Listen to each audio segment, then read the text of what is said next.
जय हिंद दोस्तों, क्या हाल है आप सभी लोगों के। I believe you are doing great in your life. और भाई इस वीडियो में ना पूरी डिटेल बताने वाला हूँ कि लद्दाख राइड में कितना कितना खर्चा आता है। ये कुकर की सीटी को थोड़ा इग्नोर करना अभी खाना बन रहा है यार।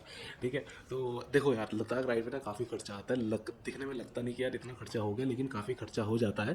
ठीक है, बाय द वे, हाँ, मेरा नाम है विवेक और राइट टू ब्लॉग के वीडियो में क्लिक करने के लिए बहुत बहुत धन्यवाद। अब क्लिक कर लिया तो पूरी वीडियो देख लेना, सारे डाउट क्लियर हो जाएंगे। एक ही वीडियो में सब कुछ बताने वाला हूँ रिलेटेड तो लद्दाख। बजट की बात कर लेते हैं पहले, है ना, कितना कितना बजट आया, क्या क्या बजट आया। ठीक, तो यार देखो, पहली बात करेंगे हम एकोमोडेशन। अब यार एकोमोडेशन का खर्चा ऐसा है ना कि डिपेंड करता है कि आप किस तरह के होटल में रहना पसंद करते हैं या किस तरह की लाइफ स्टाइल आप जीते हैं। ठीक है, अब देखो कुछ कुछ व्यूअर्स ऐसे होते हैं कि उनको एक प्रीमियम होटल चाहिए होता है जिनमें अच्छी सर्विसिंग हो, बहुत अच्छा बाहर का लुक आए, बालकनी मिले और बहुत सारी उनकी रिक्वायरमेंट्स होती है। ठीक है, तो ऑब्वियस सी बात है उनका प्राइस भी फिर उतना ही हाई होता है। ठीक है, अब सोनमर्ग एक ऐसी जगह है, फॉर एग्जाम्पल सोनमर्ग एक ऐसी जगह है जहाँ पे आपको 7,000 8,000 पर नाइट के हिसाब से भी रूम मिलता है, और वहीं पे सोनमर्ग में आपको 500 रुपये पर नाइट के हिसाब से भी रूम मिलते हैं। ठीक है, अगर आप अपनी गर्लफ्रेंड के साथ जा रहे हैं, अपनी वाइफ के साथ जा रहे हैं, तो डेफिनेटली आप एक अच्छा रूम ही चाहेंगे जिसका प्राइस अराउंड 2,500 3,000 तो हो कम से कम मिनिमम। ठीक है, तो डिपेंड, इट्स टोटली डिपेंड्स कि आप किस तरह का लाइफ स्टाइल या किस तरह का होटल चाहते हैं। दूसरे टाइप के लोग ऐसे होते हैं जिनको बस रात गुजारनी होती है। इट्स लाइक कि जैसे मैं और मेरे दोस्त लोग, हमारा ऐसा था कि भाई रात ही गुजारनी है, कोई भी मिल जाए 1,000 1,500 500। ठीक है, लेकिन उससे ज़्यादा नहीं। ठीक है, हम एक्सपेक्ट कर रहे थे कि 1,000 1,500 दो लोगों के लिए इनफ होता है। अगर आप 2 या 3 लोग हो तो उस हिसाब से 1,500 एक अच्छा प्राइस रेंज है होटल लेने के लिए। अगर आप 1,500 से ऊपर जा रहे हो, डेफिनेटली वो थोड़ा एक एक्सपेंसिव हो जाता है लॉन्डो लपाडो के लिए। जो मतलब हम जो दोस्त लोग ग्रुप में जा रहे हैं, हमारे लिए इतना मैटर नहीं करता कि एकदम लेविश टाइप का रूम हो, एकदम लग्जरी टाइप का रूम हो। ऐसा नहीं चाहिए होता हम लोगों को चाहिए होता है बस रात गुजारनी और एक डिसेंट सा रूम मिल जाए जिसमें हम थोड़ी इंस्टा स्टोरीज वगैरह डाल लें और बाहर का लुक थोड़ा बहुत अच्छा सा आ जाए। ठीक है, और बाइक खड़ी होने की बढ़िया जगह मिल जाए, सेफ, बिल्कुल बढ़िया। ठीक है, तो ये हमारी रिक्वायरमेंट होती है। ठीक है, तो ये डिपेंड करता है। फॉर एग्जांपल अगर आप 4 लोग जा रहे हो तो होटल का बजट मान के चलो कि यार 2,000 या 2,200 2500 रुपये पर नाइट तो कहीं नहीं गया। ठीक है, 4 लोगों में इतना चलता है, और अगर आप डिवाइडेड बाय 4 कर दोगे तो 500 रुपये पर बंदा आएगा। इतना ज़्यादा नहीं इम्पैक्ट करता वो चीज़। ठीक है, तो पॉइंट इसकी ये डिपेंड करता है कि आपको किस तरह का होटल चाहिए, किस तरह का एकोमोडेशन आप ले रहे हो।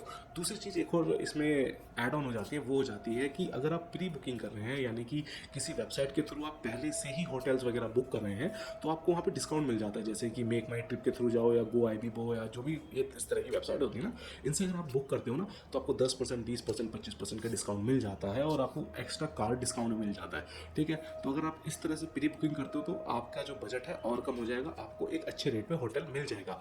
लेकिन हम लोग क्या कहते हैं, मैं तो भाई प्री बुकिंग करता नहीं हूँ, मैं जाके ही लेता हूँ।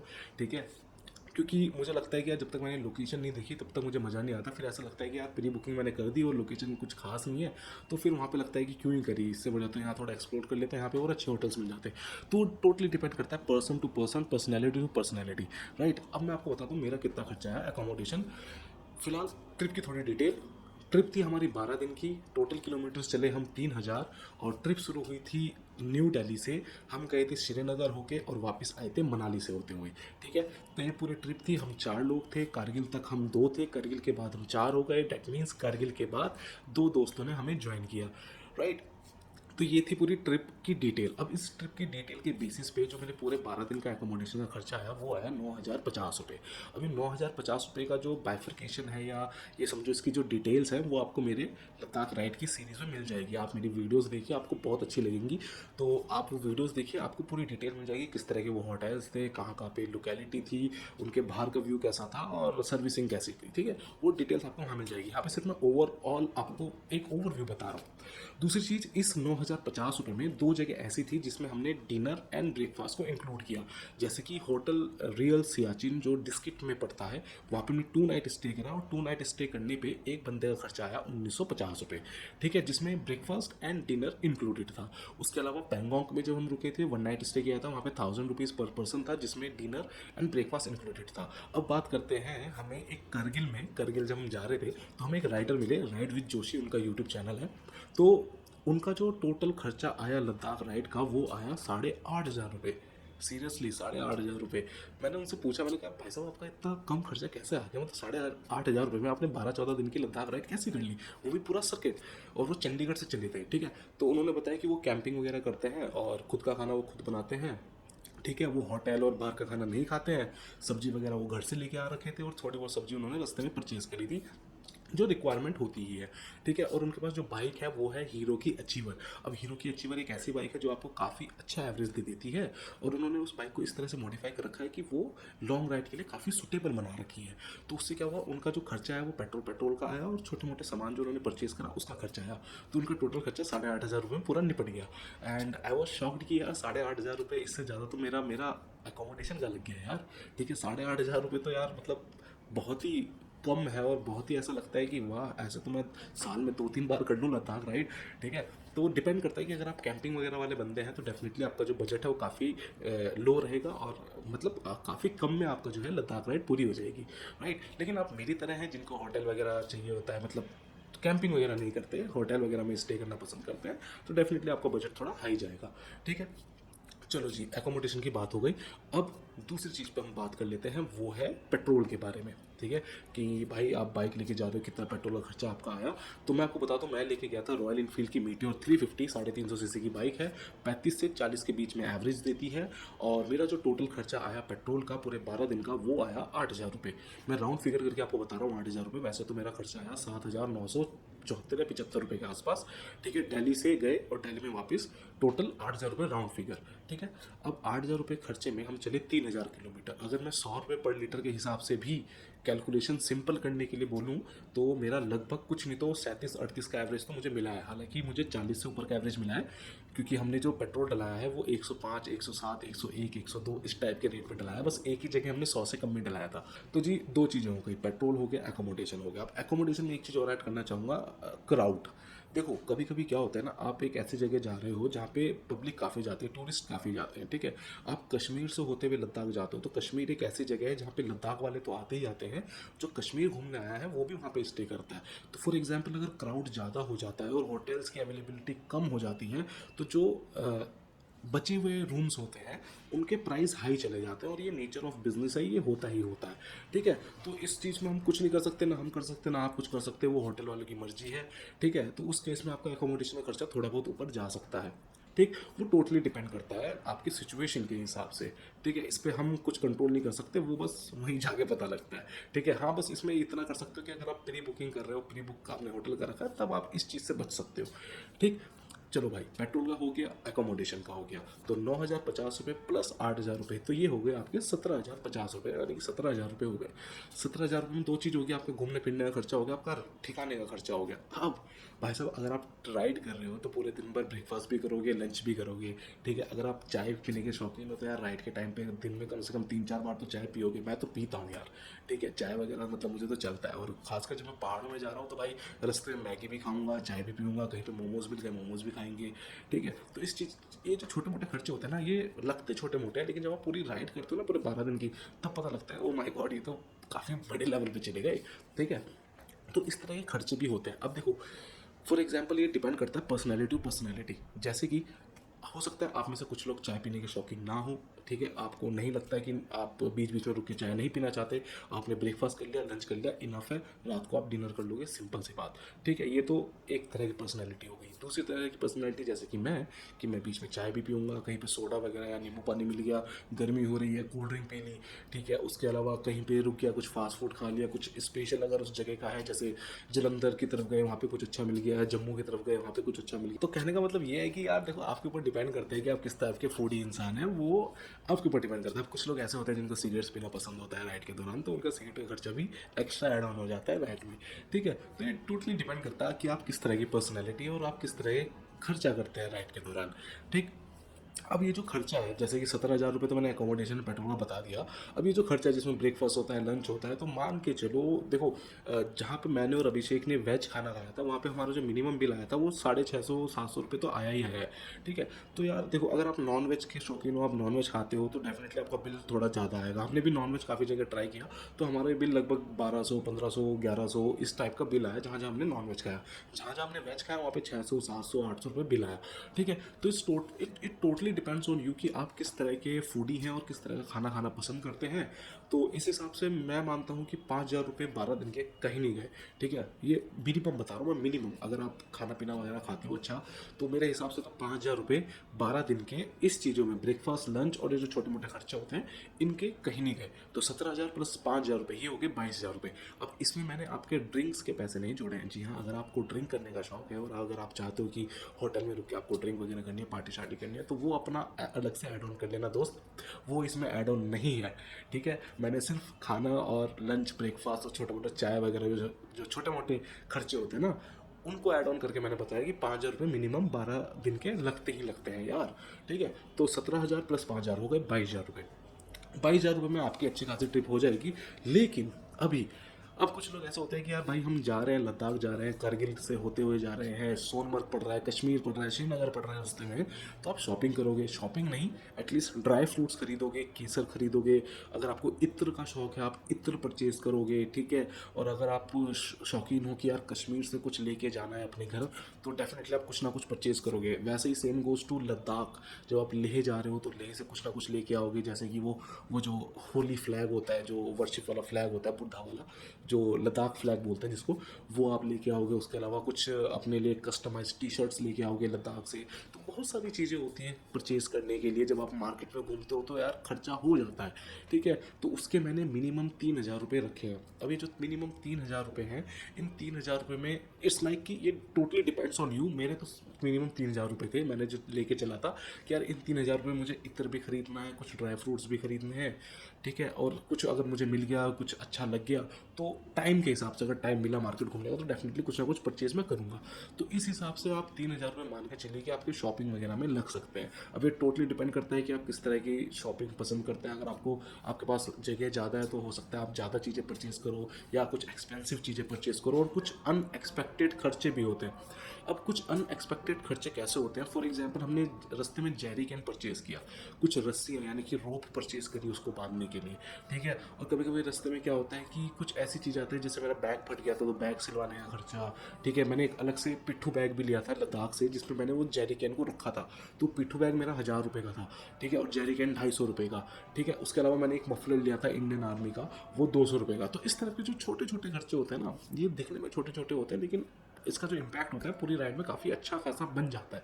ठीक है, तो ये कुछ मिसलिनियस एक्सपेंसेस होते हैं जो आप इन 3,000 रुपये में एडजस्ट कर सकते हैं या आप शॉपिंग वगैरह कर सकते हैं। ठीक है, तो ओवरऑल जो खर्चा आता है ना एक लद्दाख राइड, 12 दिन के लद्दाख राइड पे 350 सीसी की मोटरसाइकिल में एक ग्रुप के साथ, वो लगभग 25,000 रुपये तो कहीं नहीं गया। ठीक है, मेरे हिसाब से तो 25,000 रुपये कहीं नहीं गया। बाकी अगर मैं आपको बोल रहा हूँ कि 25,000 रुपये बजट है लद्दाख का, तो इसका मतलब ये नहीं कि एग्जैक्ट 25,000 लेके ही चलना है दोस्त। नहीं, 25,000 रुपये आपका बजट है, आपको 10,000 रुपये एटलीस्ट 25,000 से अलग बैकअप पे रखने हैं। बैकअप यानी कि 25,000 रुपये का आपका बजट है, तो 10,000 रुपये आपके अकाउंट में एक्स्ट्रा होने चाहिए। अब एक्स्ट्रा क्यों होने चाहिए, इसका मैं रीज़न बताता हूँ। अनफॉर्चुनेटली, खुदा ना खास्ता या भगवान ना करे कभी ऐसा हो, कभी कभी बाइक ब्रेक डाउन हो जाती है, कुछ छोटा मोटा एक्सीडेंट हो जाता है या कुछ खराबी आ जाती है बाइक में। सपोज करो बैटरी ख़राब हो गई या टायर ख़राब हो गया या कुछ ऐसा टेक्निकल एरर आ गया आपकी बाइक में कि आपको बाइक टो करनी पड़ गई, तो उसका खर्चा भी तो होगा। ठीक है, अब वो खर्चा मैंने उस 25,000 में ऐड ऑन तो नहीं किया, वो खर्चा अलग से रखा हुआ है। वो एक ऐसा खर्चा है कि ना हो तो अच्छा है, अगर हो गया तो आपके पास एक बैकअप होना चाहिए। फॉर एग्जांपल, लेह और मनाली के बीच में एक वाटर क्रॉसिंग आती है काफ़ी बड़ी। ठीक है, ग्लेशियर से पानी आता है, उसको एक वाटर क्रॉसिंग है काफ़ी बड़ी है। ठीक है, तो उसको क्रॉस करते हुए काफ़ी सारी बाइक्स ऐसी होती हैं जो बंद हो जाती हैं और वो स्टार्ट ही नहीं होती। हमारे साथ में हमारे एक राइडर हमें मिले थे रास्ते में, अब मैं बाइक का नाम नहीं लूँगा। ठीक है, काफ़ी महंगी बाइक थी वैसे तो वो बाइक बंद हो गई, अब वो स्टार्ट नहीं हो रही थी। तो उस जगह से लेके मनाली तक वो बाइक टो करवानी पड़ी, और उस टो करवाने का जो खर्चा था वो 4,000 रुपये था यार मनाली तक का। एंड वी वर शॉक्ड कि भाई साहब कितना पैसा ले रहा है ये। तो तब हमें पता लगा कि भाई मजबूरी का फ़ायदा उठाया जाता है। तो वहाँ से टो करने का खर्चा 4,000 रुपया, वो 4,000 रुपये बजट में तो इंक्लूडेड नहीं था ना, वो अलग से था। तभी बोलता हूँ कि अगर आप 25,000 रुपये बजट लेके चल रहे हैं, तो एटलीस्ट 10,000 रुपये एक्स्ट्रा या अपने बैकअप पे रखें। बिल्कुल अंडर एस्टिमेट करके नहीं चलना है कि मक्खन रोड है, बाइक भी मेरी नहीं है तो कोई दिक्कत की बात नहीं होगी और मैं एक राइडर हूँ। तो इसको बोलता है don't be gama in the land of lama. ठीक है, तो एक गामा बनना होता है, गामा। आप गामा बन रहे हो कि भाई मैं तो कुछ भी कर सकता हूँ और मक्खन रोड है, भगाऊंगा, ऐसे कर दूंगा, वैसे कर दूंगा, ये मत कीजिए। ठीक है, और यही वो साइन बोर्ड बोलता है, don't be gama in the land of lama. ठीक है, क्योंकि पहाड़ किसी के नहीं होते, रेत अलग से पड़ा रहता है रोड पे, और ऑक्सीजन की कमी होती है। आप हाई पासेस से गुजर रहे हो, हर जगह हाई पासेस आ रहे हैं, कभी आप हाई पे जा रहे हो, कभी आप हाइट पे जा रहे हो, कभी बिल्कुल नीचे आ रहे हो, कभी आप गर्मी में हो, फिर एकदम ठंडे इलाके में चले गए, बॉडी का टेम्परेचर ऊपर नीचे हो जाता है, ऑक्सीजन का लेवल ऊपर नीचे हो जाता है, कुछ भी हो सकता है दोस्त। आपको सतर्क होकर चलना पड़ता है उसमें। ठीक है, तो कहने का मतलब 25,000 रुपये बजट, 10,000 रुपये अपना एक्स्ट्रा बैकअप प्लान रखिए। ठीक, तो ये था पूरा डिटेल बजट के रिगार्डिंग। ठीक है, अब बात करते हैं कि यार लद्दाख लेके क्या जाना है, और लद्दाख से पहले भी तो खर्चा होता है। ठीक है, ज़रूरी नहीं है कि राइड का ही, ये तो सिर्फ मैंने राइड का खर्चा आपको बताया, लद्दाख जाने से पहले भी खर्चा होता है। अब किसी के पास बाइक नहीं है, वो बाइक परचेज करेगा, ठीक है, या एटलीस्ट रेंट पे लेगा। अब रेंट पे बाइक मिलती है कम से कम 1,000 रुपये की, तो बुलेट मिलती है पर डे के हिसाब से। तो अगर 12 दिन लगाओ तो 12,000 रुपये तो सिर्फ बाइक के हो गए। तो आपको एक लद्दाख कैरियर अपनी बाइक में लगाना पड़ेगा, जो अगर आप रेंट पे भी लगाओगे तो 100 रुपये मिनिमम पर डे के हिसाब से वो चार्ज करते हैं। ठीक है, तो आप लद्दाख कैरियर लगाओगे। ठीक है, सेकंड चीज़, एटलीस्ट आपको elbow guard and knee guard तो लेना ही पड़ेगा यार। देखो, मैं तो रेकमेंड करता हूँ कि अगर बजट अलाउ कर रहा है तो आप राइडिंग जैकेट को परचेज़ कीजिए। अगर बजट अलाउ इतना नहीं कर रहा है तो एटलीस्ट, बिल्कुल एटलीस्ट अपने एल्बो गार्ड और नी गार्ड परचेज कीजिए। चाहे वो प्रो बाइकर के जो सबसे सस्ते आते हैं ना, उनको परचेज करो, कुछ भी करो, लेकिन वो प्रोटेक्शन होनी चाहिए यार। ठीक है, फॉर एग्जांपल मैं अपना एग्जांपल लेता हूँ, खारदुंगला में मेरा एक्सीडेंट हुआ था, तो ज़्यादा मेजर तो नहीं था, लेकिन अगर मैं राइडिंग जैकेट नहीं पहनता तो वो बहुत मेजर हो सकता था। क्योंकि अगर आप मेरा ये राइट हैंड देखोगे, ये सीधा नहीं हो रहा है, देखो थोड़ा बहुत टेढ़ा है। देखो मैं इसको इससे ज़्यादा सीधा नहीं कर पा रहा हूँ, ये ऐसे जा रहा है। ठीक है, वैसे तो मेरा इतना मेजर एक्सीडेंट नहीं था, बहुत हल्का सा था, लेकिन उसका जो इम्पैक्ट है वो अभी तक मेरे हाथ पे है। ठीक है, तो छोटी मोटी गलतियाँ एक बहुत लंबे टाइम के लिए आपको दर्द दे सकती हैं। तो इस वजह से बोलता हूँ कि यार प्रोटेक्शन फुल्ली लेके चलो। ठीक है, हो सकता है तो एक अच्छी सी राइडिंग जैकेट ले लो, 5,000, 6,000, 7,000 में मिल जाती है। अगर आप अफोर्ड नहीं कर सकते हैं, देखो ज़रूरी नहीं है कि हर कोई राइडिंग जैकेट अफोर्ड कर सके, तो एटलीस्ट एल्बो गार्ड और नी गार्ड प्रोटेक्टर्स जो होते हैं, ये गार्ड्स होते हैं, इनको लेके ज़रूर जाए। ठीक है, जैसे कि बोला डोंट बी गामा तो एटलीस्ट प्रोटेक्शन जो होते हैं ये जरूर लेके जाए यार। ये तो मिनिमम हर कोई बोलता ही है और हर कोई रेकमेंड तो ज़रूर ही करता है। ठीक है, दूसरी चीज़, आपकी बाइक की जो मेंटेनेंस है, मतलब जो आपका जो बाइक का इंजन है, जो आपकी बाइक की हालत है, वो बिल्कुल सही होनी चाहिए, टिच एंड टॉप होनी चाहिए। भले ही आपकी बाइक पुरानी क्यों ना हो, कोई दिक्कत वाली बात नहीं है, लेकिन वो उसकी सर्विस होनी चाहिए बढ़िया तरह से, उसकी चेन वगैरह बढ़िया होनी चाहिए, यानी जो चेन सेट होता है बढ़िया होना चाहिए। उसके अलावा उसके टायर्स सही होने चाहिए, ऐसा नहीं कि घिसे हुए टायर्स लेके आप पहुंच गए लद्दाख, और समझ रहे हो, तो वो नहीं होना चाहिए। बाकी आपको तो पता ही थे, तो कॉमन सेंस वाली बात है यार, इसको बताने की तो ज़रूरत है नहीं। फ्री माइंड होके जाएं बिल्कुल, और अपना माइंडसेट क्लियर करके जाएं कि हाँ भाई साहब, लद्दाख राइड करनी है और मैं एक फिजिकली और मेंटली फिट हूँ उस चीज़ को राइड करने के लिए। ठीक है, अब बात करते हैं सोलो करें या ग्रुप में करें। तो देखो, अगर मेरे से पूछोगे एज अ दोस्त मैं बोलूँ ना, तो सोलो क्यों करते हो, मेरे साथ ही कर लो लद्दाख राइड यार। बाकी हाँ, अगर आपको कैंपिंग वगैरह करनी है सोलो, तो आप कर सकते हो, उसमें तो कोई दिक्कत की बात नहीं है। जो कैंपिंग सोलो कर सकता है उसका तो माइंडसेट बिल्कुल अलग ही लेवल पे है, और वो चिल आउट बंदा है एक तरह से। ठीक है, तो totally depends on you guys. अब मैं किसी को फोर्स नहीं कर रहा हूँ कि भाई ग्रुप पे ही जाना है, तेरे को ग्रुप पे ही जाना है, मैं ऐसा कुछ नहीं कह रहा हूँ। आपके ऊपर डिपेंड करता है कि आप सोलो जाना चाहते हो या ग्रुप में जाना चाहते हो। But I will recommend, personally recommend as a friend, कि यार सोलो जाने से अच्छा मुझे मेरे इंस्टाग्राम आईडी पे आ जाओ, राइड टू व्लॉग, ठीक है, यहाँ पे आ जाओ, मुझे ज्वाइन कर लो, मैं चल दूंगा यार तुम्हारे साथ। कोई दिक्कत वाली बात थोड़ी ना है यार, प्लान करेंगे एक साथ राइड पे चलेंगे, कोई दिक्कत वाली बात नहीं है दोस्त। मुझे भी राइड करना पसंद है, आपको भी राइड करना पसंद है, आ जाओ फिर चलेंगे, है ना। तो ये हो गई। अब कुछ चीज़ आपको अवॉइड करनी चाहिए लद्दाख राइड के दौरान, सीरियस नोट पे बात कर रहा हूँ। एक तो स्मोकिंग, अगर आप स्मोक करते हैं और आपको लगता है कि हाँ आप 12-13 दिन बिना स्मोक के रह सकते हैं, तो प्लीज़ उसको अवॉइड कीजिए, स्मोकिंग वहाँ पे मत कीजिए। दूसरी चीज़, ड्रिंक। अब आप लोग बोलोगे कि भाई तू कैसे हमें रोक सकता है दारू पीने से। अरे भाई, अगर आपको पीनी है यू हैव इट, बट मैं रेकमेंड बिल्कुल नहीं करूँगा, क्योंकि उससे डिहाइड्रेशन होता है, आपकी बॉडी में ऑक्सीजन की कमी होती है, और खुदा ना खास्ता कुछ हो जाए तो कौन जिम्मेदार होगा। तो उस चीज़ को ध्यान रखिए, पीछे फैमिली है, पेरेंट्स हैं, समझो उस चीज़ को। मौज मस्ती चलती है, बट वो एक उसमें चलती है लाइक कि हाँ हमारी राइड कंप्लीट हो रही है, हम वापस मनाली आ गए, मनाली हमने स्टे कर लिया, वहाँ पार्टी शार्टी कर ली, it's okay, but during the ride नहीं करना चाहिए। हाँ मतलब वैसे बता रहा हूँ ड्यूरिंग द राइड, मतलब बाकी आपकी मर्ज़ी है दोस्त, आपको ड्यूरिंग द राइड करनी है, ठीक है, आपकी मर्ज़ी है। लेकिन मैं सिर्फ अपनी तरफ से ये बोल सकता हूँ कि एज अ फ्रेंड कि मत करो तो ज़्यादा बेटर है। मर्जी आपकी है, बाकी तो शौक बड़ी चीज़ है ना। तो चलो ठीक है, कोई दिक्कत बात नहीं है, ठीक है। तो ये थी पूरी डिटेल एक्चुअली में लद्दाख बाइक राइड से रिलेटेड। अगर आपका कोई डाउट है, हाँ, एक एक तो क्वेश्चन और आता है कि भाई कौन सी बाइक जो है लद्दाख राइड कर सकती है। तो ये क्वेश्चन ही गलत है कि कौन सी बाइक कर सकती है। क्वेश्चन ये होना चाहिए किस टाइप का बंदा जो है या किस टाइप का इंसान लद्दाख राइड कर सकता है। क्योंकि बाइक तो कोई भी चल जाएगी, एक राइडर उसको चलाने वाला होना चाहिए, ठीक है। बाइक का क्या है, बाइक आपकी बस मेंटेन होनी चाहिए अच्छे से, ठीक है। अब ऐसा नहीं कि बीच रास्ते में बाइक बोल जाए, ऐसी बाइक नहीं होनी चाहिए, बस मेंटेन होनी चाहिए अच्छी खासी, प्रॉपर मेंटेन बाइक होनी चाहिए। फिर चाहे वो स्प्लेंडर ही क्यों ना हो, होंडा शाइन ही क्यों ना हो, होंडा नावी ही क्यों ना हो, सब चल जाएंगी, होंडा एक्टिवा भी चल जाएगी दोस्त। बस आपका माइंड सेट क्लियर होना चाहिए और आपकी बाइक भी मेंटेन होनी चाहिए आपके माइंड के हिसाब से। लाइक जैसा आपका बाइक मेंटेन है ना, वैसे आपकी बाइक भी मेंटेन होनी चाहिए।